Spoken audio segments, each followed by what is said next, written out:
ভারত বাংলাদেশ সীমান্তবর্তী এলাকা থেকে জাল আধার কার্ড তৈরির অভিযোগে দুই পান্ডাকে গ্রেপ্তার করল সাগরপাড়া থানার পুলিশ। গোপন সূত্রে খবর পেয়ে শুক্রবার 16 এপ্রিল রাতে ভারত বাংলাদেশ সীমান্তবর্তী মুর্শিদাবাদের সাগরপাড়া থানার নরসিংহপুর বাজার এলাকায় অভিযান চালায় সাগরপাড়া থানার পুলিশ। আর ওই এলাকায় অভিযান চালিয়ে জাল আধার কার্ড তৈরির সরঞ্জাম, ল্যাপটপ, ফিঙ্গারপ্রিন্ট মেশিন এবং 3টি আধার কার্ড বাজেয়াপ্ত করে পুলিশ। ঘটনায় জড়িত সন্দেহে গ্রেপ্তার করে দুই যুবককে। পুলিশ সূত্রে জানা গিয়েছে ধৃত যুবকদের নাম সানাউল্লাহ শেখ এবং আনোয়ার রহমান। তাদের বাড়ি সাগরপাড়া থানার 12 মাসিয়া এলাকায়। কি বলছেন ডোমকলের এসডিপিও শুভম বাজাজ, শুনবো। কিছু লোক নরসিংহপুর বাজার সাগরপাড়া ওখানে বসে একটা দোকানের ভিতরে বসে কিছু জালি আধার কার্ড রেডি করছে, কিছু এরকম অপারেশনে কাজ করছে যারা একদমই ইলিগাল আছে, ফেক আধার কার্ড ওরা রেডি করছে।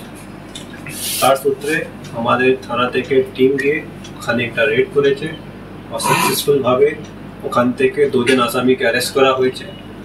আর ওদের কাছ থেকে আমরা কিছু জিনিস সিজ করেছে।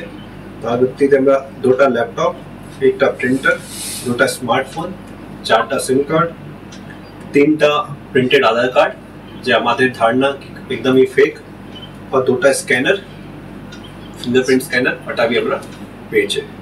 এখন ওদেরকে আমরা 7 দিন জন্য পুলিশ রিমান্ডের জন্য অ্যাপ্লিকেশন করেছে। পুলিশ রিমান্ড পাওয়ার পরে আমরা ওদের ক্ষেত্রে ভালো করে তদন্ত করে এদের পিছনে কে মাথা আছে, এদের পিছনে কে ফরওয়ার্ড অ্যান্ড ব্যাকওয়ার্ড লিঙ্কেজেস আছে, ওটাকে আমরা বার করে তদন্তকে একটা লজিক্যাল কনক্লুশনের দিকে নিয়ে যাব। এর সাথে আমি বলতে চাই যারা জনসাধারণ মানুষ আছে, এখন আধার আপডেশনের জন্য শুধু ব্যাংক আর কিছু কিছু পোস্ট অফিসের জন্য পারমিশন আছে। যারা এরকম দোকানে বসে কোনো বাইরে বসে এরকম আধার আপডেশন করছে या কিছু আধারে জিনিসে কোনো কাজ করছে, এটা একদমই ইলিগাল। আধারে উপরে আপডেশনে যে কাজ আছে ওটা শুধু ব্যাংকে এন্ড পোস্ট অফিসের মাধ্যম থেকে করান, ওটাই ভালো। গত 3 দিন আগেই রানীনগরে একবার ঠিক সেম কেস ঘটেছিল, আবার পুনরায় সাগরপাড়ায় ঘটছে। এই বর্ডার এলাকায় এইভাবে ঘটছে, এটা কি বাংলাদেশিদের কাট করে দেওয়ার উদ্যোগে না কি ভাবছেন আপনারা? কি বিষয়টা কিভাবে হচ্ছে? একই কেস এখানেও ঘটলো, কিভাবে দেখছেন এটাকে আপনারা? আমাদের এখানে বর্ডার এলাকা আছে, তার ভিত্তিতে একটা ভালনারেবিলিটি বেশি থাকে, কিন্তু এখন কোনো সঠিকভাবে ডিটেলে বলার জন্য আগে আমাদেরকে তদন্ত করে দেখতে হবে। তদন্তের মাধ্যম থেকে আমরা ভালো করে সব জিনিসে বার করে করব। যে আগে সাগরপাড়ায় কেস হয়েছে ওখানে भी আমাদের ইনভেস্টিগেশন ভালোই চলছে। আমি পার্সোনালি ওটাকে মনিটর করছি, আমাদের যে এসপি সাহেব আছেন উনি মনিটর করছেন। ওটাকে নিয়ে আমরা লজিক্যাল তদন্ত দিয়ে যাব। এই কেসে নিয়ে भी আমরা ভালো করে বার করে তারপরে যেটা ইনফরমেশন হবে আপনাদের সঙ্গে শেয়ার করব। এদের কি বাড়ি কি শহরে সাগরপাড়া থানা এলাকায়? এই 2টা জন যারা আছে আজকে আমরা যাকে ধরেছে তাদের বাড়ি আজকে সাগরপাড়ায়। তাদের নাম কি আছে? একটা লোকের নাম হচ্ছে Sanaullah Sheikh, son of Layabuddin Sheikh. Second যারা আসামি আছে ওদের নাম হচ্ছে আনোয়ার রহমান, সন অফ নাজিবুর রহমান। 2টি জনের বাড়ি হচ্ছে 12 মাসিয়া। আর এরা কত টাকার বিনিময়ে একটা আধার কার্ড করছিল আর কি? এটা আমরা খুব ঠিকভাবে বলতে পারবো না, কিন্তু আমরা তদন্তের মাধ্যমে এটাকে বার করে ঠিক করে বলবো। এরা মেইনলি কিভাবে এই ফোর্স আধার কার্ডগুলো তৈরি করতো, এটাকে নিয়ে আমাদেরকে তদন্ত করে ডিটেইলে দেখতে হবে। ডিটেইলে আমরা জেনে আপনাদের সঙ্গে শেয়ার করব। এটা কি প্রকাশ্যেই করতো না এরা গোপনে করতে পারতো? এরা খুবই গোপনে ভাবে কাজ করে। এটা কেন কি একদমই ইলিগাল কাজ আছে, কোনোভাবে भी কোনো দোকান ওপেন করে এরকম আপনার নিজের ক্যাম্প সেট আপ করে সব কাজ করতে পারবে না। এটাকে নিলে এটা করার জন্য UIDAI যে আছে তার একটা পারমিশন লাগে। এটা শুধু এখন ব্যাংকের আর পোস্ট অফিসের মাধ্যম থেকে কিছু অপারেটরগুলোকে সিলেক্ট করা হচ্ছে, ওদের মাধ্যম থেকে এটা কাজ হচ্ছে। এমনি এরা নিজে থেকে কোনো জায়গায় করতে পারবে না। আধার ছাড়া কি অন্য কোনো ডকুমেন্টস, ভোটার বা আরো গুরুত্বপূর্ণ কোনো নথিও এরা করে? এটা হতে পারে। এখন পর্যন্ত আমরা ওটা কোনো সিজ করিনি। এখন পর্যন্ত আমি শুধু আধার করেছি। আধারের ভিত্তিতে যদি আমরা তদন্তের মাধ্যমে যাবো, যখন ওনাদেরকে পুলিশ কাস্টডি আমরা ভালো করে ইন্টারোগেট করবো, তার হতে পারে কি আমরা আর কিছু জিনিস। শনিবার 17 এপ্রিল ধৃতদের বহরমপুর জেলা জজ আদালতে তোলা হয়। 7 দিনের পুলিশি হেফাজতের নির্দেশ জানানো হয়। বিচারক 5 দিনের পুলিশি হেফাজত মঞ্জুর করেন।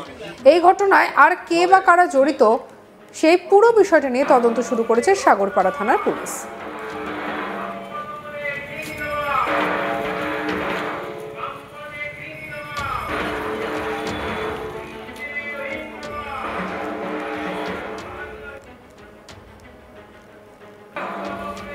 শুনবো আর ঠিক কি বলেছেন এসডিপিও।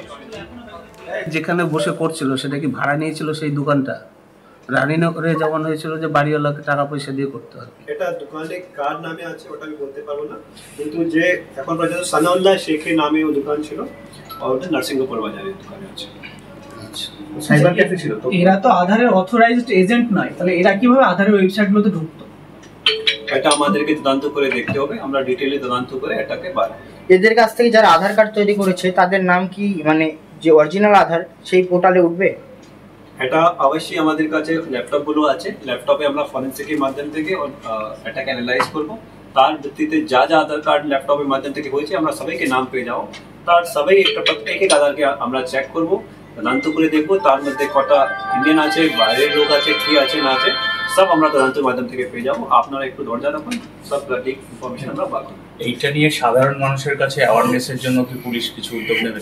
এটা আমাদের আজকে আপনার মাধ্যম থেকে আমি আবার বলে দিচ্ছি, যারা এরকম দোকান পে বসে এখনো ক্যাম্প করে আধার কার্ড আপডেট করছে, আধার কার্ডে আপডেশনের নাম করে কিছু আর কাজ করছে, এরা একদমই ইলিগাল ভাবে করছে, এটা একদম ফ্রড, এটা অ্যালাউড নেই, লিগাল ভাবে এটা অ্যালাউড নেই। ইউআইডিএআই খুব ক্লিয়ার গাইডলাইন্স দিয়েছে, ইনস্ট্রাকশন দিয়েছে, যেখানে 18+ যারা লোক আছে তার নতুন আধার কার্ড শুধু ইউআইডিএআই অফিস যারা বেরামপুরে আছে আমাদের মুর্শিদাবাদের ক্ষেত্রে ওখানেই হবে, আর যে আপডেট করাতে চাই আপডেশনের ক্ষেত্রে আমাদের যারা ব্যাংক আছে আর পোস্ট অফিস আছে ওখানেই শুধু আপডেশনের কাজ হবে, যে ইউআইডিআই অ্যাপ্রুভড অপারেটর আছে ওখানেই বসে ওখানে করবে, আর কোনো জায়গায় ওরা করতে পারবে না। এর ছাড়া আর কোনো জায়গায় যদি আলাদা ভাবে ওরা করছে একদম ইলিগাল আছে, বেআইনি আছে।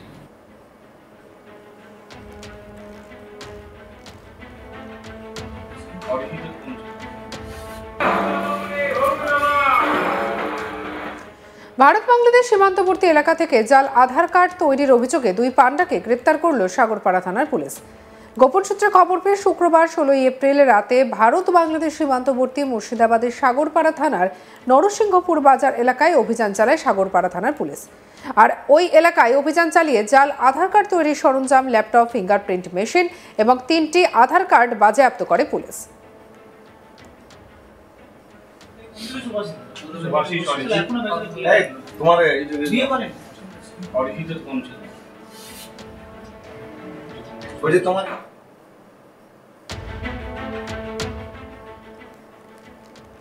সঙ্গে রাখুন আজ তাক বাংলার ইউটিউব চ্যানেলকে, সাবস্ক্রাইব করতে ভুলবেন না, লাইক করুন, শেয়ার করুন।